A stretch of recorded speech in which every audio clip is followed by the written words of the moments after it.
Hi everyone, it's Desiree, and I am here with Scrapping for Less, and I am doing 5 cards from their Flavor of the Month card kit for December. This month's theme is Simply Sentimental. That's the theme, Simply Sentimental. So as always, let's start with the reveal. So when it comes to the downloads, as always, they will be linked down below in the video description, or you can always go to their website and you will be able to find them there as well. The downloads are the ingredient sheet and also the sketches. Here is your cardstock: pink lemonade, orange, carbon copy, craft, raspberry, mint green, and 2 sheets of accent opaque 100 pound.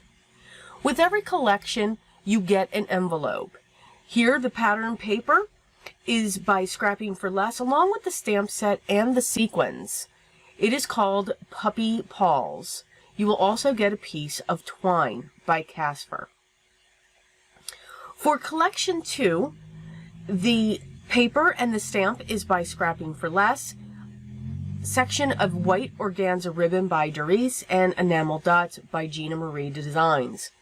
Collection 2 is called Thanks So Much, and I think that paper is absolutely beautiful. The stamp set is perfect for sentiments. When it comes to collection 3, again, Family Ties is the name of the paper and the stamp set by Scrapping for Less, Flowers by Desiree, and Enamel Dots by Gina Marie Designs. When it comes to the stamp set, these have some great added sentiments for your stash. And again, it's focusing on family. For collection 4, it's Wildflowers, the paper and the stamp set. Ephemera is also by Scrapping for Less with the paper and the stamp set, and Enamel Dots by Gina Marie Designs. I am a fan of this paper as well. It's very soft, but yet beautiful colors. Everything that I'm showing you here is what you will get if you have subscribed to the Double Dip Ingredients package. Now, there's also a banana split package, and within there, you're going to get everything that's in the Double Dip, plus these items here. You're going to get an embossing folder, which is Hearts by Desiree, a banner die by Scrapping for Less, spool of ribbon by Desiree, and also sequins by Scrapping for Less. Again, make note that I am showing you the items that were sent to me. They are subject to change at the last moment, but only when necessary. So let's get started on card 1. I am using sketch number 1 when it comes to the sheet that is provided. So I pulled out the stamp set of the puppy because he's just way too cute. One of the feels that I had from this kit, when I look at a kit or I look at a stamp or a die or whatever, and everybody else does this too, you get a feel, you get a vibe. Maybe not that strong as what I do, but you have an idea of what you want to do. When I looked at each of these collections, for a couple of them, I had a masculine feel, which is awesome because masculine cards sometimes come very tough to create. Now, to me, you can take, even though it's a floral, you can make it masculine. It's just by changing the colors. At least that's what I do. And you're going to see that. So you will be able to have some ideas. Hopefully I'm giving you some inspiration on a couple masculine cards. This is definitely one of them. So I took a piece of the gray cardstock and I stamped the dog and the congrats sentiment. And all I'm doing, I used my clear ink by Simon Says, and I'm going to be using my clear embossing powder. I wanted to have that tone on tone. And when you use a clear ink onto your cardstock, it will make it darker. So you'll have that tone on tone. So you always want to choose either a light or a mid-tone. I mean, you can choose black, but it's going to be really tough to see, even though it's doing that tone on tone. But simply just having that difference in the color, I think, adds a lot. I grabbed a piece of the craft cardstock. I've cut that down, or excuse me, the pattern paper, that had the light tan effect. And then I cut a couple strips from the others. I'm using the one banner to come down the side, and then I'm going to fishtail the ones with the paw prints. I'm going to use my double-sided foam squares to prop that up, and I will also use my double-sided foam squares to prop up the panel with the puppy. Before I place that panel down with the puppy, I am going to add the twine.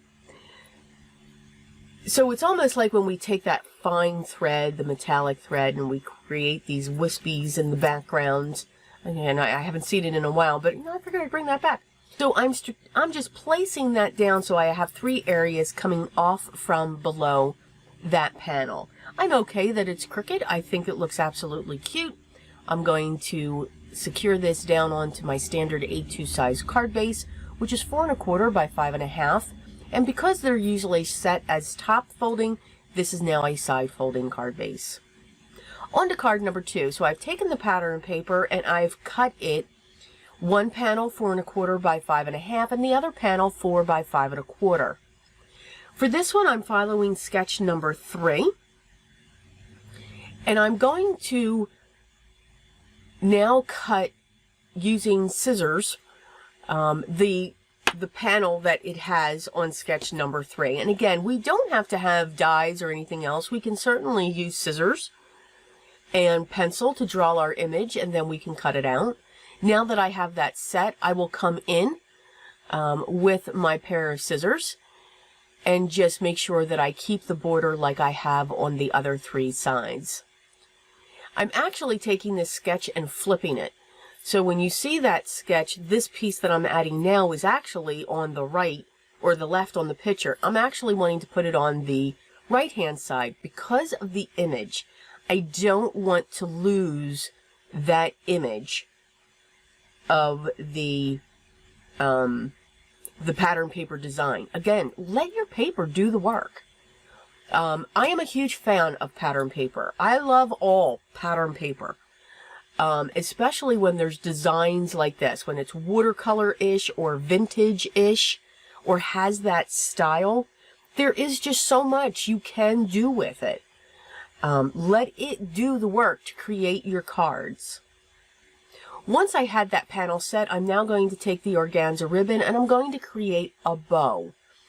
I'll use my scissors to trim the ends, and I am going to use a glue dot just to secure that in place, and a few to actually keep the bow and keep its shape. So this bow is actually going to replace the 3 dots from the sketch. Again, sketches give me inspiration. I do find them very challenging, but they do give me inspiration. But it's really tough. I mean, if you look at each of the sketches, I do really change what that sketch looks. I make Teresa laugh all the time about that when it comes to sketches. But again, I'm always up for a challenge. So now I'm going to take one of these sentiments, and the sentiment that I'm going to use is the one that says thank you, and it has the flourish attached. Of course, I've attached my card already onto the card base, so that'll be fun. But I'm going to prep it with my anti-static tool, use my clear ink, stamp it right in the corner, and I'm going to come in with my Gold Recollections embossing powder, making sure I don't get it close to everything else, just focusing on that corner. Keeping my heat gun moving at all times so that there will be no warping, and I did make sure that I heated it up for at least 30 to 40 seconds before I took it to the panel. For my next card, I am going to follow sketch number 2, and I actually turned this one into a 4x4 card.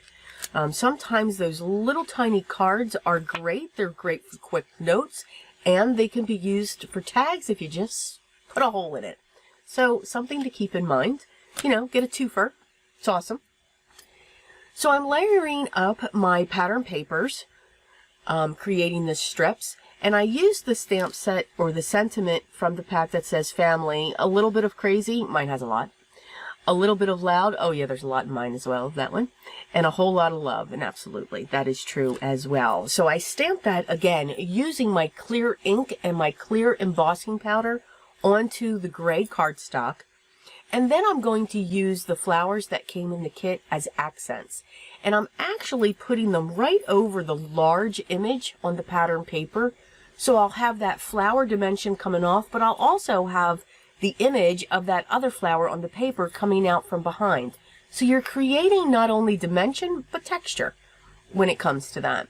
I'm going to add the third flower off to the side of the sentiment, and I will put this on my 4x4 card base, which is 4 cut by 8 scored at the 4-inch line. For my fourth card, I'm going to be following sketch number 4. Now, I did use my dies, my hillside dies from my stash, and I cut 3 layers to make sure that the die was set in place for each one. It's just to get that difference of the paper, and plus I absolutely loved the paper. This is going to be a landscape card, so you want to make sure that you do cut your paper that way, because the background that I am using actually has words on it. Now, if it's upside down, it's okay, but just something to think about. I'm using my double-sided foam tape, and I'm going to place that up onto my panel. Now, I'm using my Spellbinders tool in 1. I'm loving that angled pokey tool that they have now with it. I'm using that because that double-sided foam tape, the release paper, I just fight with it. I get it from Uline. It's a great price, but it is very temperamental. Just saying. But very strong. I'm going to take one of the die cuts for my sentiment, put that in the upper right-hand corner, place that down onto my standard A2 size card base, and our card is ready.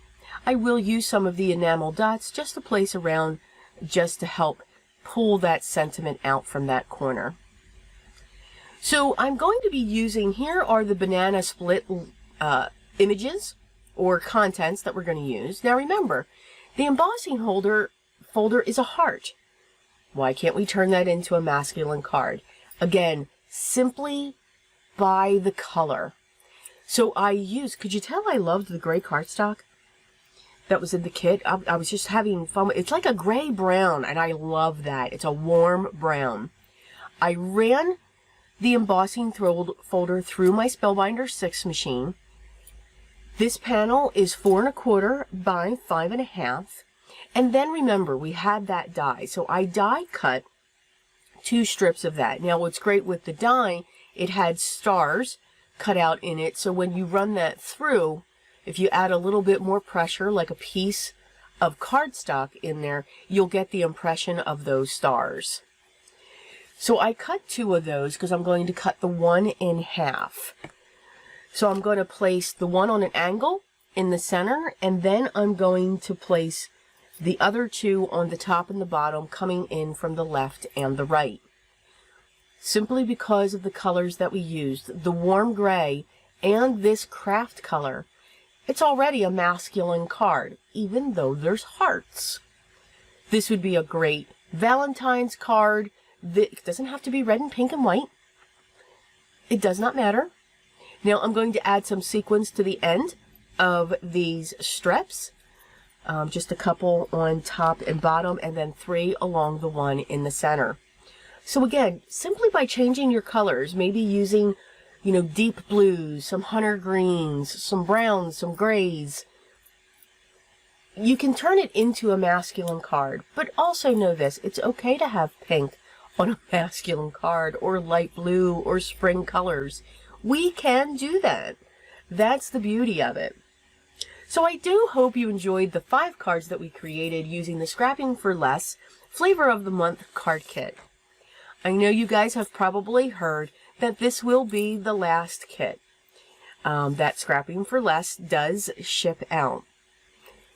But it's all good. Make sure you go to their website. They're having some wonderful sales. I know I will miss this kit. I always enjoyed it. The difference between the ingredient packs and the stamp sets that you got. And it was for an excellent value. But I do encourage you, make sure you go to their blog. There's still going to be things on their blogs. There's still going to be ideas and inspiration given out. So I do encourage you to check that out.